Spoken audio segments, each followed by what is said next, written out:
Bonjour à toutes et bonjour à tous. Merci beaucoup aux organisatrices, aux organisateurs qui m'ont invité. Ça me fait très plaisir d'être ici.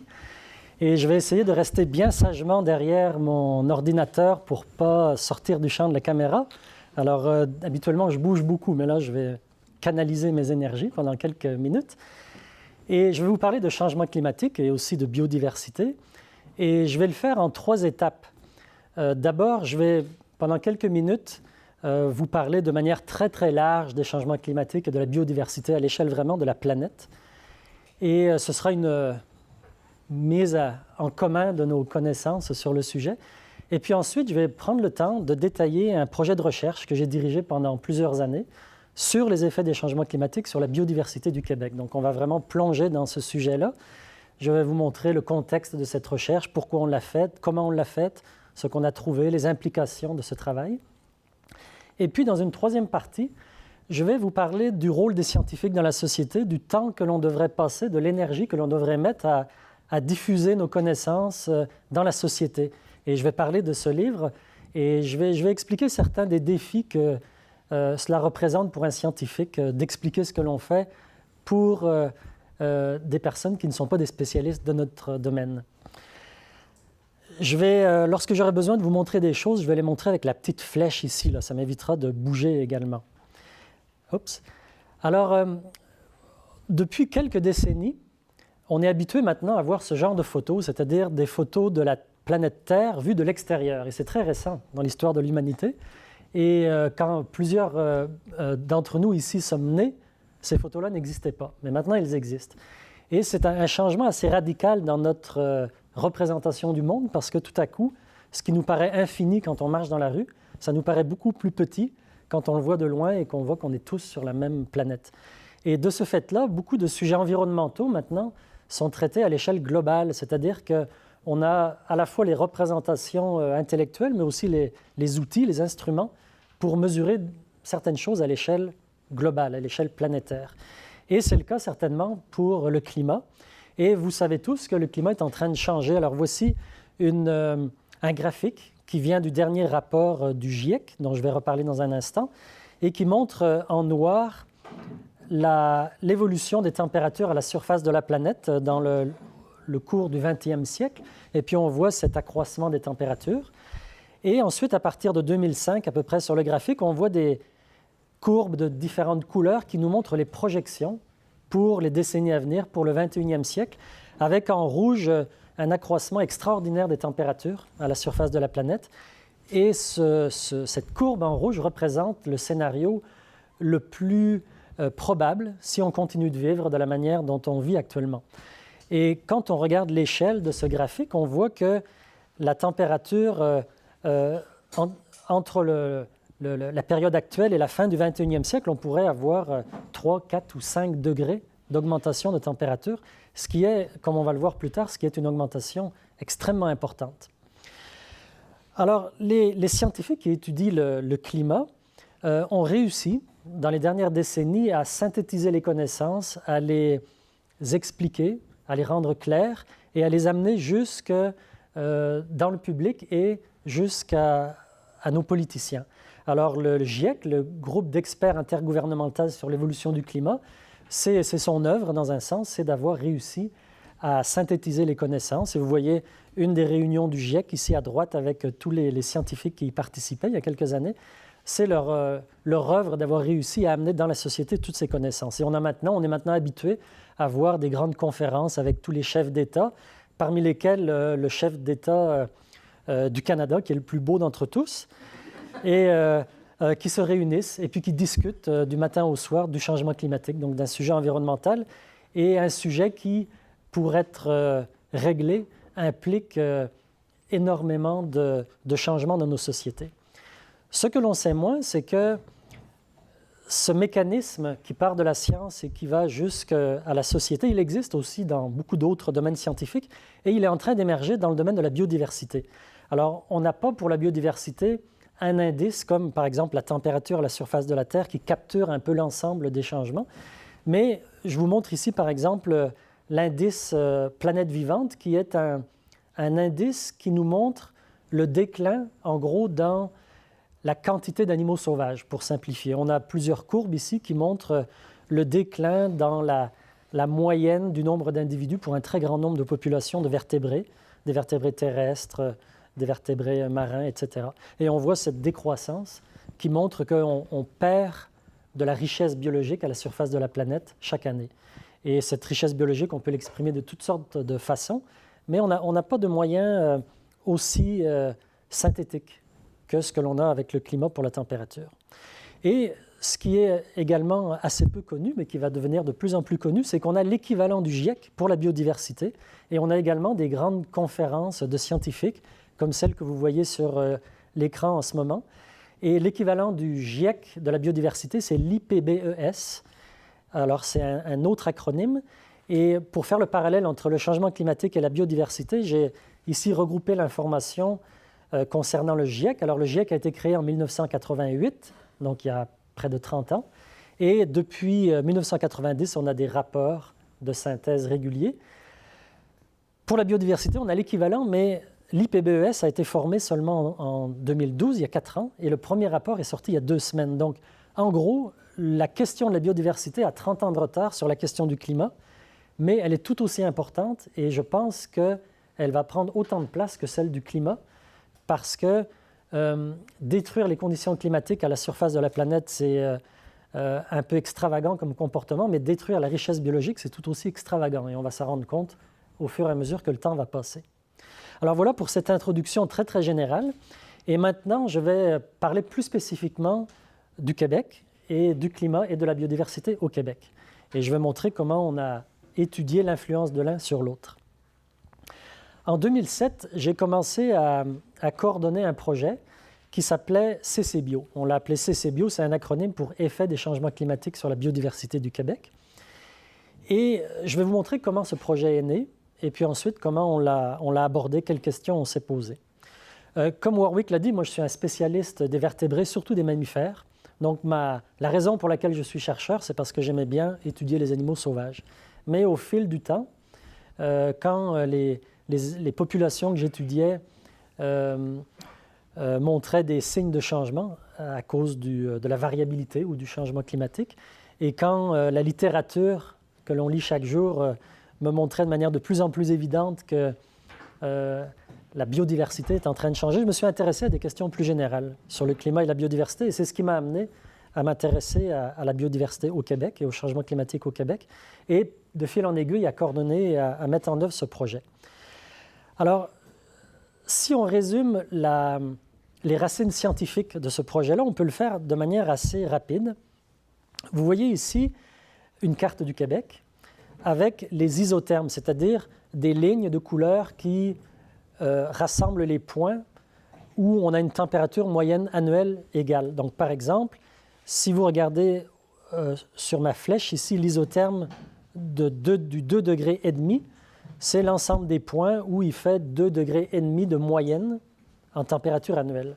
Si je vais plus haut, par exemple, ici, j'ai l'isotherme des moins 5 degrés.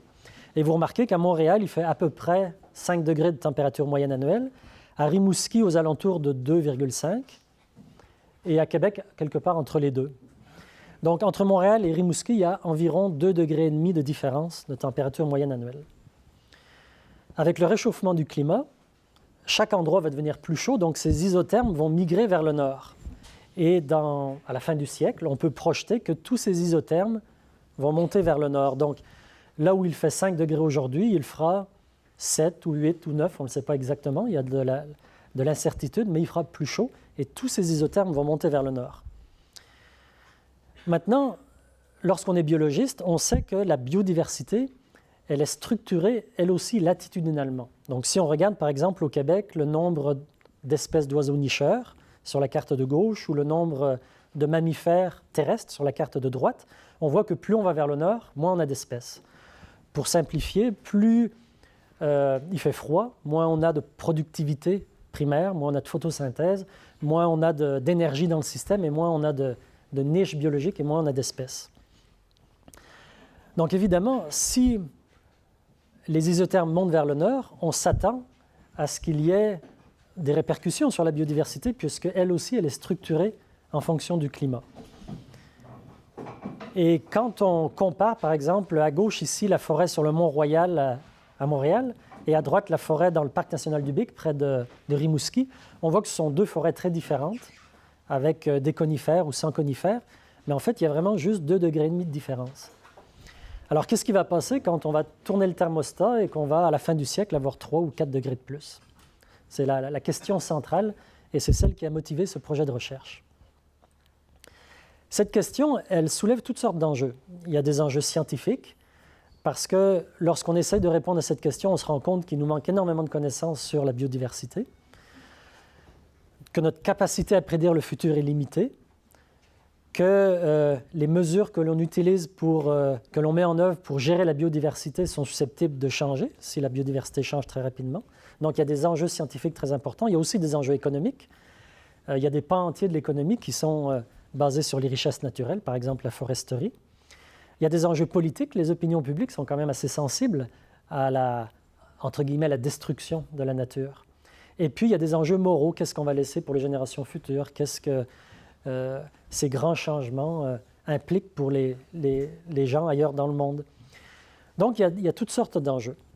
Et lorsqu'on a commencé notre travail, on s'est attelé à 3 questions différentes qui se suivaient logiquement. La première, c'était: est-ce qu'on voit déjà un effet des changements climatiques sur la biodiversité du Québec?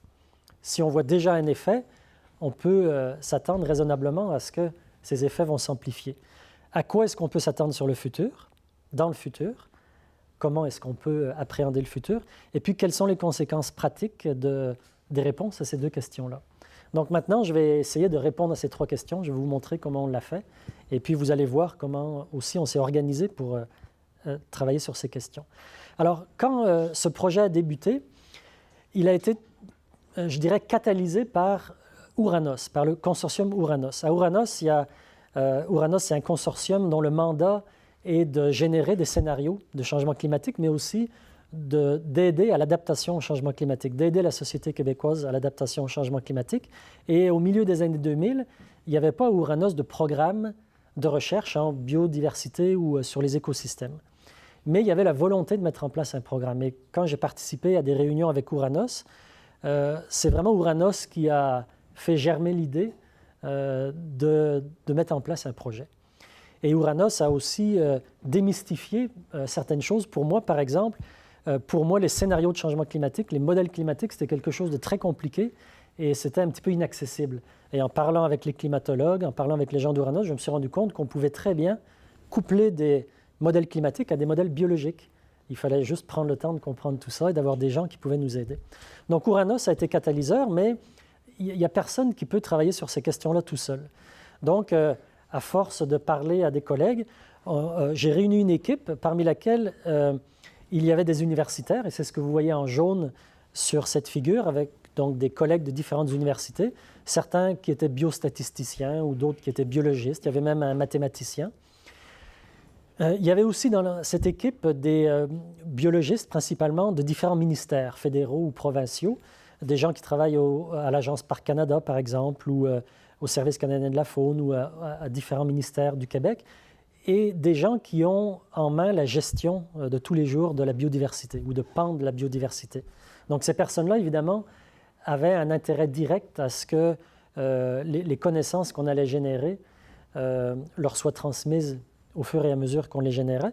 Et puis, il y a aussi des données biologiques qui ont été acquises dans les ministères au fil des ans, auxquelles on devait avoir accès. Et puis, en vert, en bas à droite, on voit des organismes ou des organisations non gouvernementales. Il y a, au Québec, comme partout ailleurs, il y a beaucoup d'organismes de naturalistes qui observent la nature, observent la biodiversité et notent scrupuleusement toutes leurs observations, comme les ornithologues, par exemple. Et ces données-là, c'est une richesse incomparable parce qu'il n'y a pas de biologistes qui peuvent faire des suivis sur des décennies de dizaines d'espèces. Ce sont vraiment les amateurs, souvent, qui font ça. Et même dans les gouvernements, dans les ministères gouvernementaux, souvent, il n'y a pas de suivi très précis de la biodiversité. Donc, toute cette équipe, on l'a réunie. Et je dois dire aussi que lorsque j'ai monté ce projet, c'était en collaboration avec ma collègue Sylvie Deblois, qui est chercheure à l'Université McGill, qui, elle, est une spécialiste des plantes, alors que moi, je suis plus un spécialiste des animaux. Et certains de ces organismes ont aussi participé au financement, de même que le CRSNG, et principalement le CRSNG. Voilà, alors là, c'est un petit peu de structure que je vous donne, mais c'est très important parce que les questions environnementales globales, on ne peut pas les attaquer avec un seul cerveau. Il faut beaucoup de cerveau et beaucoup d'expertise. Et il faut des mécanismes qui permettent de travailler ensemble. Alors, qu'est-ce que l'on observe déjà au Québec? Quels sont les effets des changements climatiques que l'on peut déjà observer? C'est une question qui est simple, mais la réponse est compliquée par beaucoup de choses. Premièrement, on fait face à des défis de détection importants. C'est-à-dire que observer ce qui change, c'est complexe. Par exemple, il y a peu d'études à long terme. Un chercheur est actif pendant quelques dizaines d'années, et quelques dizaines d'années, à l'échelle des écosystèmes, c'est assez court. Les changements climatiques, même s'ils sont rapides quand on les regarde sur des courbes, il reste que dans la carrière, ou imaginez dans un doctorat, c'est extrêmement lent. Il y a beaucoup de variabilité dans les écosystèmes, donc même si on travaille pendant 10 ans, on fait face à de la variabilité naturelle, parfois qui cache les tendances à long terme. Tout ça, ce sont des défis de détection qui sont très importants. Et il y a aussi des défis d'attribution, c'est-à-dire que même si on voit un changement dans le temps, qui est très net, ce n'est pas évident d'être certain qu'il est dû au réchauffement du climat. On peut avoir une corrélation sans qu'il y ait nécessairement de cause à effet. Donc, derrière la question simple, il y a des défis méthodologiques très importants. On a quand même réussi à progresser en réunissant toutes les données que l'on a pu trouver, qui étaient à notre disposition. Et en particulier, il y a un peu de littérature, assez peu, mais il y a un peu de littérature sur la phénologie des espèces, c'est-à-dire les moments où, par exemple, les plantes fleurissent, ou bien les moments où les oiseaux arrivent de migration ou commencent à chanter, des choses comme ça. Et il y a également des banques de données qui sont issues principalement des observations des citoyens, des naturalistes, dans lesquelles on a pu piocher pour aller chercher des données qu'on aurait été incapables d'aller chercher par nous-mêmes. Et ce qu'on a observé, c'est que avec le réchauffement du climat, le printemps arrive de plus en plus tôt, et une partie de la biodiversité déjà réagit à ça. Les plantes fleurissent plus tôt, certains amphibiens chantent plus tôt, et surtout, on a beaucoup d'informations sur les oiseaux, et les oiseaux arrivent plus tôt au printemps. D'ailleurs, aujourd'hui même, si je ne me trompe pas, à la radio, il y a un journaliste qui m'avait parlé la semaine passée qui devait faire toute une émission sur l'avancée, l'arrivée plus précoce des oiseaux migrateurs au printemps, parce que c'est quelque chose de très, très notable. Et donc, on a pu mesurer tout ça, on a pu le démontrer, et on a pu attribuer au réchauffement du climat certaines de ces tendances par des moyens un peu détournés. Par exemple, et je vous cite juste quelques exemples parce que je ne peux pas tout vous montrer, mais à gauche, vous voyez un viréo à tête bleue. C'est un oiseau assez commun dans certaines parties du Québec, qui niche au Québec, et à droite, une paruline à gorge orangée. Et ces deux oiseaux arrivent plus tôt au printemps qu'auparavant, mais les viréos passent l'hiver aux États-Unis. Et eux, ils décident de revenir au printemps au Québec lorsque le climat se réchauffe déjà aux États-Unis. Donc, ils décident de revenir, ils se disent au Québec, ça doit se réchauffer également. Par contre, les parulines, elles, passent l'hiver en Amérique du Sud et elles n'ont aucune idée de la température au printemps au Québec. Donc, elles, ce qui déclenche leur migration, c'est la photopériode. Et on observe que tous les oiseaux qui déclenchent leur migration grâce à la température arrivent vraiment beaucoup plus tôt, alors que ceux qui la déclenchent grâce à la photopériode ont beaucoup plus de mal à ajuster leur date d'arrivée. Donc, ont beaucoup plus de mal à changer leur date d'arrivée. Ça, c'est un symptôme du fait que c'est vraiment le réchauffement du climat, probablement, qui déclenche ce changement dans les dates d'arrivée. Et ces résultats ont été également observés dans d'autres endroits dans le monde, en particulier en Europe. Donc, on a observé des changements déjà dans la biodiversité. Et un autre changement important, autre que la phénologie, c'est la répartition des espèces. Et là, c'est plus anecdotique. On a très peu de données quantifiées qui sont solides, mais en synthétisant tout ce qu'on a pu trouver dans la littérature, également en parlant des naturalistes, on a trouvé beaucoup d'exemples où des espèces sont maintenant plus au nord qu'elles ne l'étaient il y a quelques décennies. Et vous voyez plusieurs exemples là sur cette carte. Les exemples avec des flèches en bleu sont ceux que l'on a pu vraiment attribuer au réchauffement du climat, alors que ceux qui sont en rouge, on n'est pas certain. Mais retenez que beaucoup d'espèces sont en train de se déplacer vers le nord. Les limites des répartitions se déplacent plus au nord. Et je vais vous détailler un petit peu plus un exemple précis, celui du cardinal rouge. Vous connaissez peut-être le cardinal rouge. C'est un oiseau, très très bel oiseau, tout rouge comme le cardinal de Richelieu. Et en haut à gauche, vous voyez une carte qui montre quelques points rouges. Ce sont quelques observations de cardinal rouge faites par les ornithologues dans les années 60. Dans les années 60, seulement 0,1% des feuillets remplis par les ornithologues mentionnaient le cardinal rouge. Donc, c'était une observation très rare. Les ornithologues se téléphonaient, ils étaient tout excités lorsqu'ils voyaient un cardinal rouge. Dans les années 70, 0,8% des feuillets indiquaient un cardinal rouge. Dans les années 80, 1,6%. Les années 90, 6,2%. Et dans les années 2000, plus de 10% des sorties des ornithologues notent le cardinal rouge. Donc, c'est une espèce de plus en plus abondante au Québec et qui est en train aussi de monter de plus en plus vers le nord. D'ailleurs, sur ma tablette, j'avais prévu de vous faire entendre le cardinal rouge. Je vais le mettre près du micro. C'est un oiseau qu'on entendait chanter à Montréal il y a quelques décennies, mais pas à Québec. Et maintenant, on l'entend à Québec très régulièrement. Mais à Rimouski, c'est très, très rare. Ce sera sûrement plus fréquent dans le futur. Et on va l'arrêter parce que... Voilà.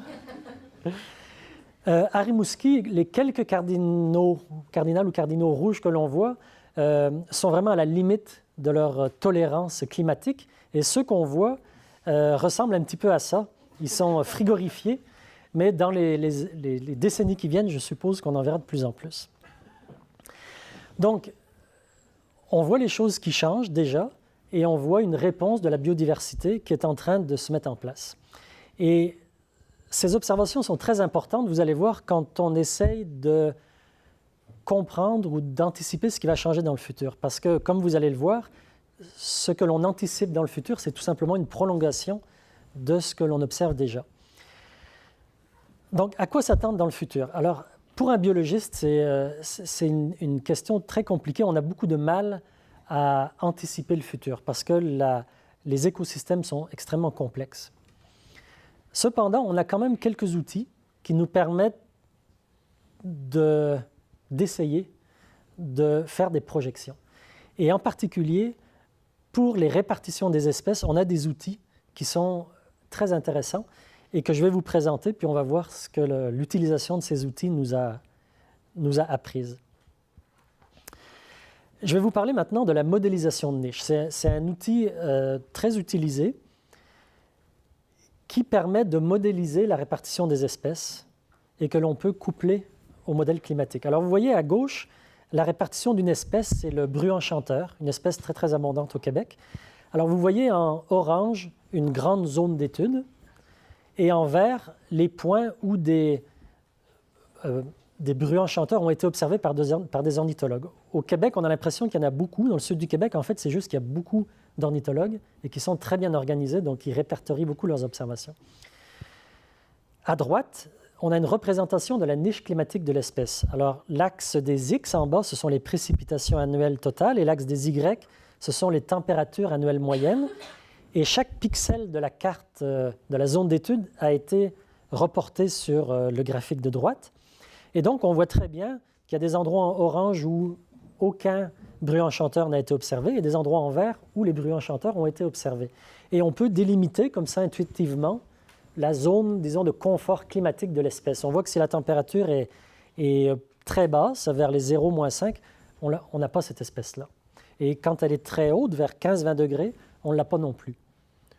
Quelles que soient les raisons, on observe cette configuration de la niche de l'espèce. Donc, on appelle vraiment la niche de l'espèce sa zone de confort climatique, pour simplifier. Maintenant, une fois qu'on a compris ce concept, on peut comprendre qu'on peut faire le raisonnement suivant. Si on regarde la carte en haut à gauche, c'est la même que j'ai déjà montrée, c'est la répartition du bruant chanteur. Si on modélise cette répartition, on construit sa niche climatique avec des modèles statistiques, si nos modèles statistiques sont corrects, s'ils capturent bien les zones de tolérance de cette espèce, on va être capable de reconstituer la répartition de l'espèce. Donc, sur la carte en haut du milieu, on a une répartition modélisée de l'espèce qui est relativement semblable à la répartition observée. Les limites sont à peu près les mêmes. Donc, on a un modèle statistique qui réussit à représenter assez bien la niche climatique de l'espèce. Maintenant, une fois qu'on a fait ça, mathématiquement, on peut très bien substituer au climat actuel le climat futur et projeter dans le futur la niche climatique de l'espèce et sa répartition potentielle. Et c'est ce qu'on voit en haut à droite. Vous voyez que la répartition potentielle de l'espèce dans le futur, on voit bien qu'elle monte vers le nord. Et sur la carte en bas à droite, si on fait la différence entre les deux cartes précédentes, on voit qu'on a une zone que je montre avec la flèche tout en haut, en turquoise, où on a un gain potentiel de répartition pour cette espèce-là. C'est-à-dire que le climat va devenir favorable à l'espèce dans cette zone-là. Et inversement, on a une perte potentielle en rouge en bas de la carte. Et on a fait cet exercice, on va le voir, pour des centaines d'espèces. On a utilisé 70 scénarios de changement climatique. On a utilisé 8 ou 9 types de modélisation statistique différents. On a refait toutes ces analyses de nombreuses fois pour prendre en compte le fait que les détails de la manière dont on fait ces analyses peuvent influencer les résultats. Et on a obtenu ce que vous voyez là, tout en bas, la carte du milieu, une mesure de la confiance dans nos projections lorsque l'on projette la répartition future de l'espèce à la fin du 21e siècle. Alors, avant que je passe aux résultats que cet exercice-là nous a donné, il y a une chose qu'il faut bien comprendre, c'est que en modélisant la répartition future de l'espèce, on modélise vraiment le potentiel, c'est-à-dire qu'on modélise tous les endroits où le climat va être favorable à l'espèce. Par contre, c'est très possible que l'espèce ne suive pas aveuglément le changement des endroits où le climat est favorable. Par exemple, si je modélise la répartition future d'un arbre, un arbre il ne peut pas s'envoler et aller à 300 km plus au nord, donc il va y avoir un grand délai avant que le potentiel se réalise. Ou peut-être que si c'est un prédateur, sa proie ne sera pas dans la zone qui va devenir favorable climatiquement. Donc tout ça, ce sont des potentiels. C'est important de bien se souvenir de ça, puis on verra après comment interpréter ces potentiels. Souvent, les gens font l'erreur, en regardant les cartes, de dire « Ah, tu nous as dit que l'espèce devrait être à tel endroit. » Je dis non, c'est un potentiel. Ça, c'est très important. Alors, on a fait ce travail de modélisation pour près de 1000 espèces. 190 espèces d'oiseaux, c'est ce que vous voyez en bas à droite, 113 espèces d'amphibiens, 512 espèces de plantes vasculaires et 128 espèces d'arbres, qui sont aussi des plantes vasculaires, mais qu'on a séparées dans notre exercice. Pourquoi on a choisi ces espèces? Pas parce que ce sont les plus importantes. Warwick me regarde en se disant les micro-organismes sont aussi très importants, mais souvent on n'avait pas de bonne carte de répartition, ou bien les répartitions étaient trop difficiles à reconstituer. Donc on a vraiment utilisé les données qui étaient facilement accessibles. On a utilisé des centaines de milliers de modèles statistiques en répétant la modélisation statistique de nombreuses fois, et on a obtenu plus de 24 millions de cartes en faisant cet exercice. Et pour moi, qui suis biologiste, je comprenais bien comment faire tout ça, mais j'étais incapable de le faire. Donc j'ai engagé dans notre équipe quelqu'un qui venait de finir ses études, qui lui avait une spécialité dans la modélisation de niche des espèces.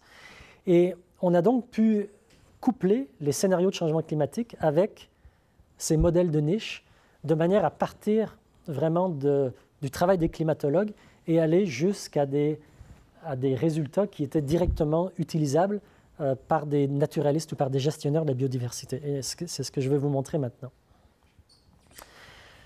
Quand on fait cet exercice et quand on regarde ce qui peut se passer au Québec, on a plusieurs scénarios possibles. À gauche, on a le scénario où une espèce n'est pas présente au Québec, elle est aux États-Unis, mais avec le réchauffement du climat, le climat va devenir favorable au Québec pour cette espèce. Et dans ce cas-là, on a une immigration potentielle de l'espèce au Québec. Donc ça, c'est un scénario auquel on peut s'attendre pour certaines espèces dont on a modélisé la répartition potentielle future. Le deuxième cas, en partant de la gauche, c'est un cas d'expansion, c'est-à-dire qu'on a des espèces déjà présentes au Québec qui pourraient très bien étendre leur répartition vers le nord parce que le climat va devenir plus favorable vers le nord dans des endroits où actuellement il n'est pas favorable. Donc ça, c'est un cas d'expansion potentielle.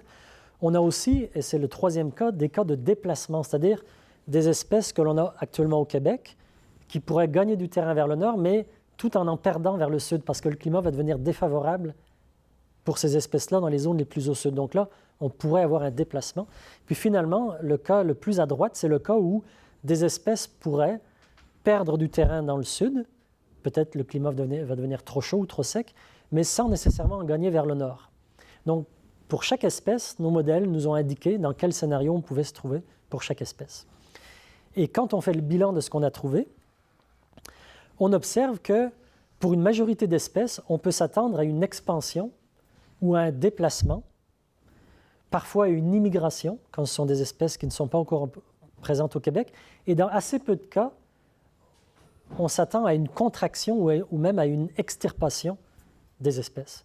Donc, pour résumer, on s'attend à ce que le réchauffement du climat au Québec pourrait avoir des effets positifs sur beaucoup d'espèces en termes des conditions climatiques favorables que ces espèces pourraient trouver dans le futur. Et quand on a d'abord trouvé ces résultats, on a appelé ça le paradoxe de la biodiversité nordique parce que, généralement, on a cette idée que le réchauffement du climat va être négatif pour la biodiversité. Et c'est tout à fait vrai.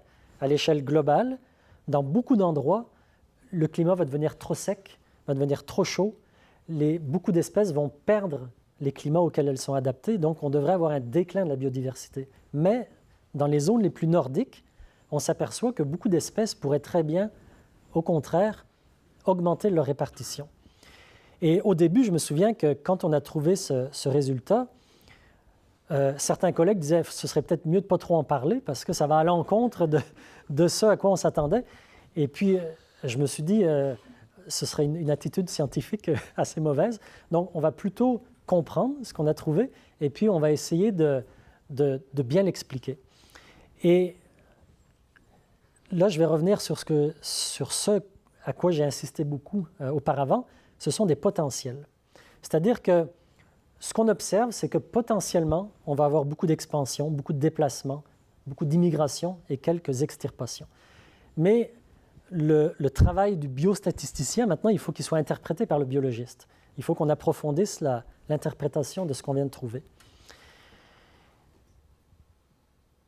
Et lorsqu'on regarde plus dans les détails, on s'aperçoit que les déplacements des niches auxquels on s'attend sont des déplacements d'une ampleur vraiment incroyable, beaucoup, beaucoup plus importante que tout ce qu'on pouvait imaginer.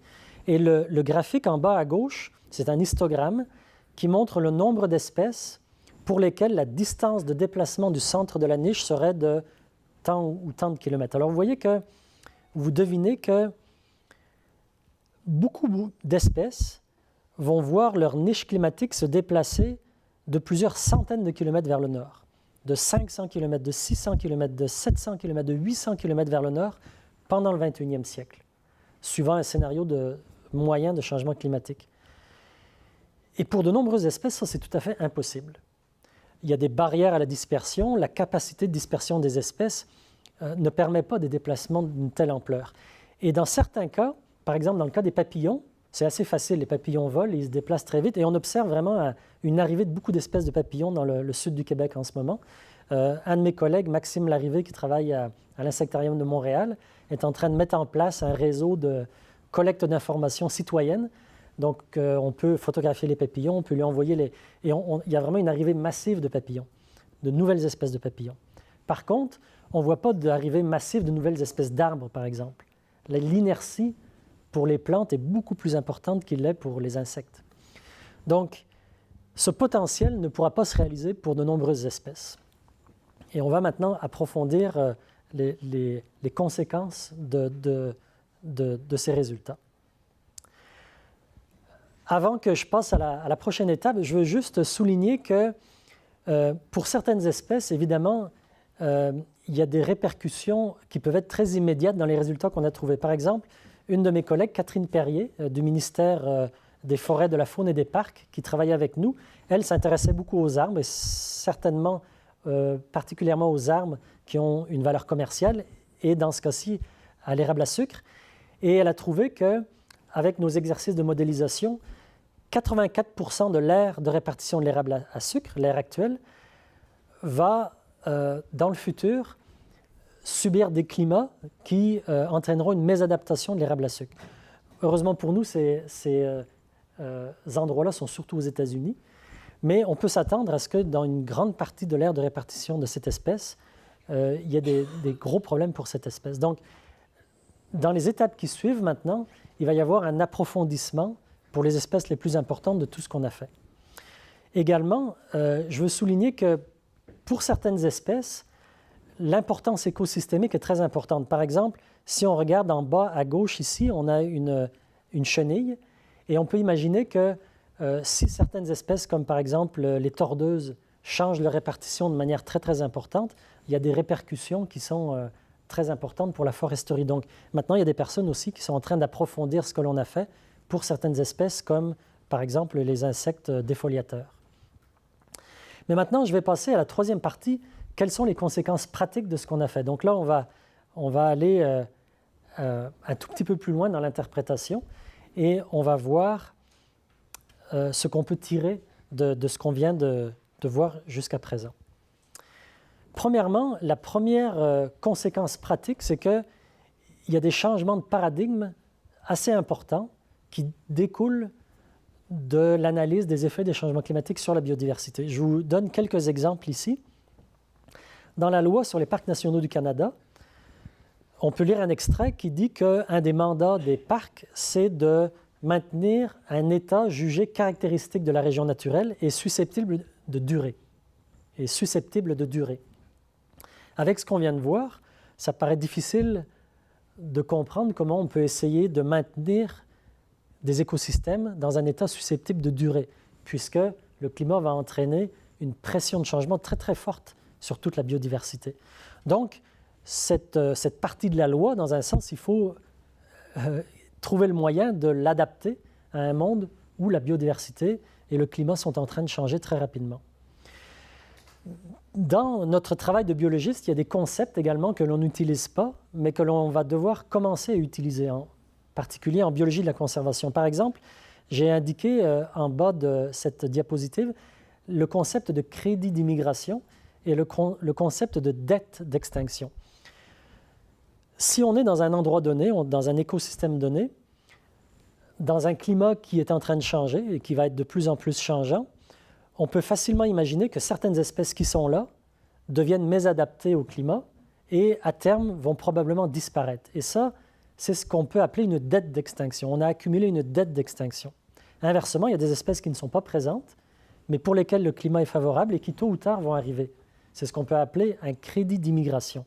Donc, quand on analyse la biodiversité d'un endroit donné, on devrait être capable de prendre en compte ces dettes et ces crédits pour imaginer le futur. Et ça, c'est quelque chose qu'on ne fait pas du tout, mais c'est un changement de paradigme probablement auquel on devra s'habituer.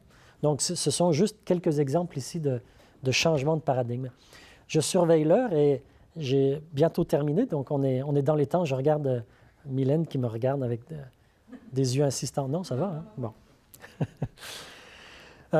Il y a aussi des changements de pratique qui forcément vont découler de ce genre d'analyse que l'on vient de pratiquer. Par exemple, les suivis de biodiversité, la surveillance, le monitoring, c'est quelque chose qu'on fait assez peu, mais qui devient extrêmement important si on est dans un monde en changement.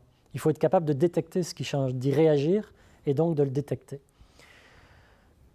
Dans un monde où la biodiversité a besoin d'être fluide dans l'espace, a besoin de se réorganiser spatialement, il faut évidemment lui donner la possibilité de le faire. Et les réseaux, les corridors en biologie de la conservation prennent une importance grandissante. C'est déjà très important, on le sait, mais ça va être encore plus important. Le concept de migration assistée. Il y a des espèces qui ne sont pas capables de se déplacer par elles-mêmes rapidement. Est-ce qu'on devrait les prendre et puis les amener dans des écosystèmes plus au nord? Alors, il y a des pages entières dans les revues scientifiques de conflits entre scientifiques sur ce sujet-là parce qu'on peut très bien voir le bénéfice de prendre une espèce, de la mettre ailleurs pour la sauver, entre guillemets, mais on peut aussi imaginer les risques de faire ça en jouant un peu à l'apprenti sorcier, en décidant de transplanter de nombreuses espèces dans des nouveaux écosystèmes. Mais c'est déjà la réalité. Il y a déjà, par exemple, des plantations qui se font en prenant des espèces plus au sud et en les mettant plus au nord dans certains endroits du monde. Donc, c'est déjà en train de se faire. Mais ça demande une réflexion quand même importante. Donc, vous voyez ces changements de pratiques qui sont induits par cette réflexion sur les impacts des changements climatiques. Et j'ai aussi indiqué le triage des espèces. Dans un monde en changement, est-ce qu'on devrait, par exemple, mettre beaucoup d'énergie à protéger une espèce si on sait que dans 100 ans, le climat sera totalement défavorable pour cette espèce? Est-ce que oui ou non, on devrait le faire? Donc, par exemple, les caribous de la Gaspésie sont sur un petit îlot de toundra qui va, sinon disparaître, en tout cas être dans un climat très, très défavorable à l'espèce dans le futur. Alors, est-ce qu'on devrait investir ou pas pour garder cette espèce? Ça fait partie des questions. Par contre, il y a aussi des choses qui ne changent pas. Par exemple, l'importance des réseaux d'aires protégées, ça ne change pas. Parce que même si on est dans un processus de changement important dans les écosystèmes, il reste que c'est extrêmement important d'avoir des endroits où on diminue au maximum les sources de stress sur les écosystèmes pour qu'on ait aussi des témoins que l'on puisse étudier et dont on puisse aussi profiter. Les plans de rétablissement, la restauration écologique, tous ces grands secteurs de la biologie de la conservation, il n'y a pas de raison qu'ils changent parce que le climat change. Donc, j'ai fait un petit peu ici une revue de certaines des conséquences pratiques et j'aimerais terminer par une autre réflexion.